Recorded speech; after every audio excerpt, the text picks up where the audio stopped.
انہوں نے آگ لگائی ہے، آپ نے آگ لگائے بغیر اس کتاب کے اوپر پابندی لگا دی ہے، اسے جزدان میں لپیٹ کے سب سے اونچی جگہ پہ رکھا ہوا ہے جہاں سے کوئی غلطی سے بھی نہ اٹھا لے۔ اپنی بچیوں کی رخصتی کے لیے بچوں کو نیچے سے گزارنے اور پیپر دینے کے لیے بچوں کو جانے کا یہ ذریعہ بنایا ہوا ہے۔ اس سے زیادہ آپ قرآن کو اہمیت نہیں دیتے، تو شامت تو آپ کی بھی آنی ہے، قرآن کی بے حرمتی تو آپ نے بھی کی ہوئی ہے۔ وہ لوگ جو پوری زندگی قرآن کھول کے نہیں پڑھتے ترجمے کے ساتھ کہ اللہ نے ہم سے کیا ڈیمانڈ کی ہے، وہ لوگ مر جاتے ہیں تو ان کی میت پہ بیٹھ کے لوگ قرآن پڑھ رہے ہوتے ہیں ان کو ثواب پہنچانے کے لیے۔ تو کیا ثواب پہنچنا ہے ان کو، خود ہی سمجھ لیں، جس نے خود اپنی زندگی میں اللہ کو سیریس نہیں لیا۔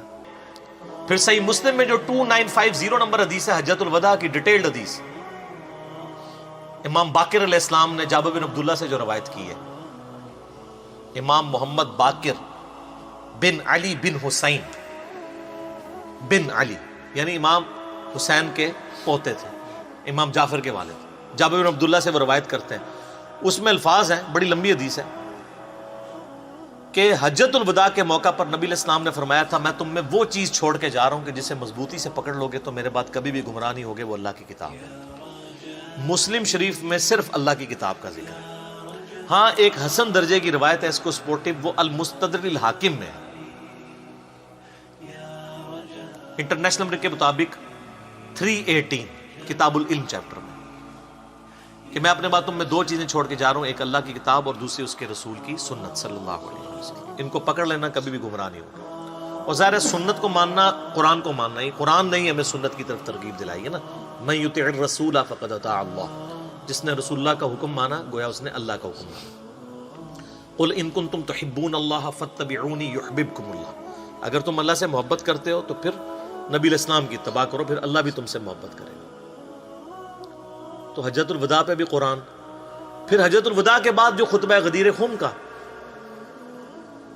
مدینہ شریف واپس آتے ہوئے خم نامی گاؤں میں آپ علیہ السلام نے خطبہ دیا۔ صحیح مسلم میں اوپر تلے 4 حدیث ہیں، 6225 سے 6228 تک۔ آپ علیہ السلام کے الفاظ ہی کنکلوڈنگ ہیں، اے لوگو آگاہ ہو جاؤ، میں بھی ایک انسان ہوں، قریب ہے کہ اللہ کا قاصد یعنی موت کا فرشتہ میرے پاس آئے اور میں اس کی دعوت قبول کر لوں۔ میں اپنے بعد تم میں 2 بھاری چیزیں چھوڑ کے جا رہا ہوں، ان میں سے پہلی چیز اللہ کی کتاب ہے، اس میں ہدایت ہے، اس میں نور ہے، تم اللہ کی کتاب کو پکڑو، اپنا تعلق اس کتاب کے ساتھ مضبوط کرو۔ اللہ کی کتاب اللہ کی رسی ہے، جو اسے پکڑے گا ہدایت پر ہوگا، جو چھوڑ دے گا گمراہ ہو جائے گا۔ اور زید بن ارقم کہتے ہیں پھر نبی علیہ السلام ہمیں ترغیب دلاتے رہے، اللہ کی کتاب، اللہ کی کتاب، اللہ کی کتاب، لیکن امت نے چھوڑ دی کتاب۔ اور پھر فرمایا دوسری بھاری چیز میرے اہل بیت ہے، میں اپنے اہل بیت کے معاملے میں تمہیں اللہ کا خوف دلاتا ہوں۔ 3 دفعہ یہ بات ریپیٹ کیا لیکن امت نے نہ قرآن کو پکڑا اور نہ اہل بیت کو چھوڑا، ساروں کو ذبح کر دیا، بالکل الٹ نصیحت پہ چلے۔ وہاں پہ بھی اللہ کی کتاب کو پکڑنے کا حکم تھا۔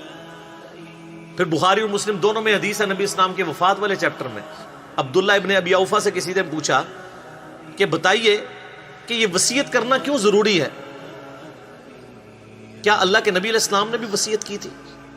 انہوں نے کہا یہ وصیت کرنا اس لیے ضروری ہے کہ قرآن میں وصیت کا ذکر آیا ہے اور اللہ کے نبی علیہ السلام نے ہمیں قرآن پر چلتے رہنے کی وصیت کی تھی، یعنی وصی رسول کون ہے؟ کتاب اللہ۔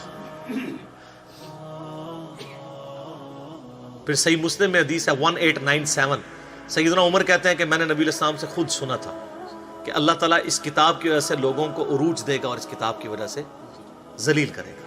تو ڈاکٹر اقبال نے جواب شکوہ میں بھی کہا نا، وہ زمانے میں معزز تھے مسلمان ہو کر اور تم خوار ہوئے تارک قرآن ہو کر، یعنی تمہاری ذلت کا سبب جو ہے وہ قرآن حکیم کو چھوڑنا ہے۔